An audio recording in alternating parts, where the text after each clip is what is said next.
Hello, this is Craig with Midwest Marine Parts with you today to talk to you about the Towtector protection system for anything that you are towing behind your truck.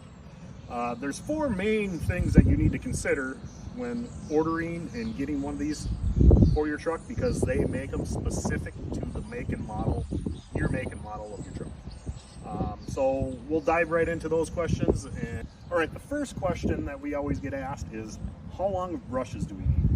So the quickest and easiest way to figure that out is get your vehicle on a nice level spot, get your tape measure out, have your receiver hitch in the back, and measure from the ground up to the top of the receiver hitch. So we're about 19.5 inches here. So Towtector recommends that you have 3 to 4 inches of clearance underneath the brushes when you're underneath the load. So this particular truck, you'd probably need 16-inch brushes.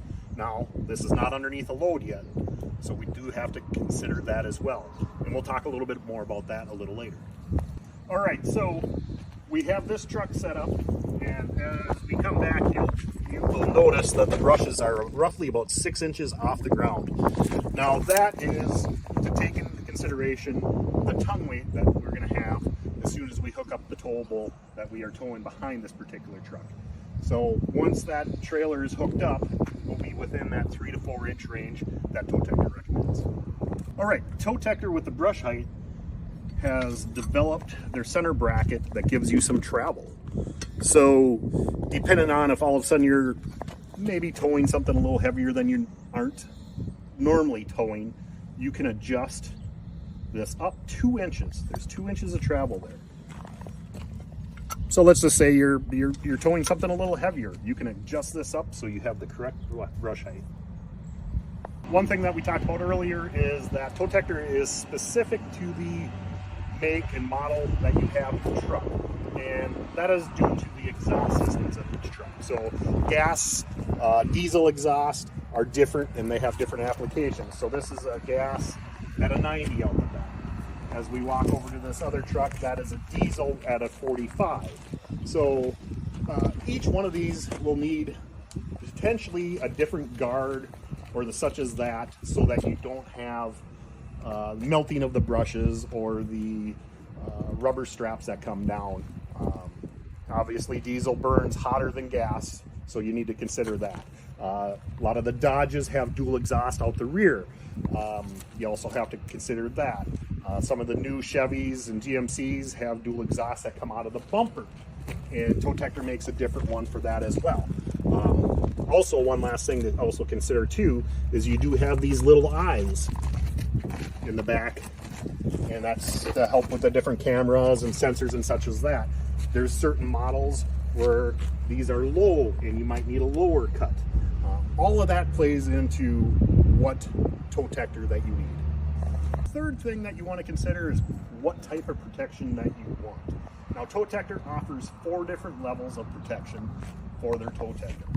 They offer a light duty, which is a single brush across the back here.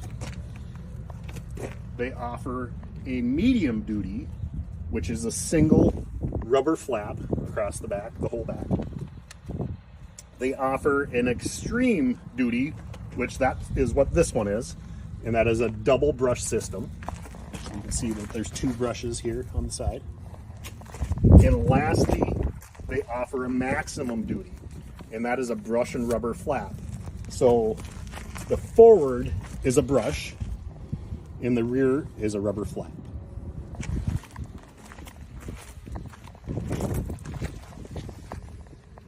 Towtector utilizes a full-length brush or full-length protection. So on your standard and 1-ton truck, up to your 1-ton trucks, that's a 78-inch.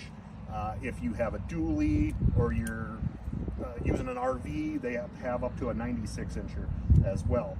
So the one downfall with a full length like this is, like on a Ford, you have your electrical hookups underneath there. So it is a little cumbersome once the Towtector is on to go through the brushes to hook up. It's not terrible, but it's a little cumbersome. We just wanted to share that a little bit with you as well. Lastly, one of the important things that a lot of people miss when choosing their Towtector, and it's actually has nothing to do with choosing their Towtector. It's actually choosing the right hitch. And the biggest thing here is you need to have enough clearance from the back of your bumper to the hitch so the Towtector bracket can sit in there without hitting the bumper. So you need 1.5 inches clearance, and as you can see here, we go down, we have about 2 inches. So this hitch would work just fine for this bracket to sit here. Okay, so this is a Towtector setup, and you can see obviously we have more than that 1.5 inch gap here, and we got plenty of room. The Towtector will not hit the bumper. Got plenty of room underneath these sensors, that the sensors aren't going to bother with the Towtector. Now that ends our little discussion on Towtector. If you have any further questions in regards to Towtector, would like to purchase one, or would like to see any more of our product reviews, please visit us at MidwestMarineParts.com. Thank you and have a great day out in the outdoors.